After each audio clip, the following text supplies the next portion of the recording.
குழம்புக்கு சட்டி அடுப்புல போடுவோம். எண்ணெய் சூடாச்சுங்க கடுகு போட்டுக்கிறோம். 2 வெந்தயம் போட்டுக்கிறோம். தேவையான கருவேப்பிலை போட்டுக்கிறோம். வெட்டி வச்ச வெங்காயத்தையும் சேர்த்துக்கிறோம். 4 பச்சை மிளகாய் சேர்த்துக்கிறோம்.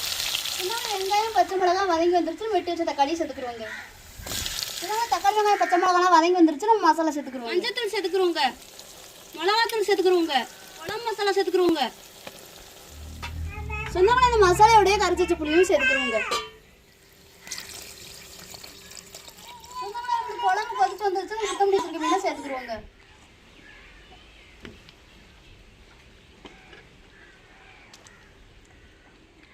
அரைச்சி வச்ச தேங்காயும் சேர்த்துக்கிறோங்க. தேவையான உப்பு சேர்த்துக்கிறோம். சொன்னாங்களே குழம்பு ரெடி ஆச்சுங்க. இறக்கி வச்சுக்கிறோம்.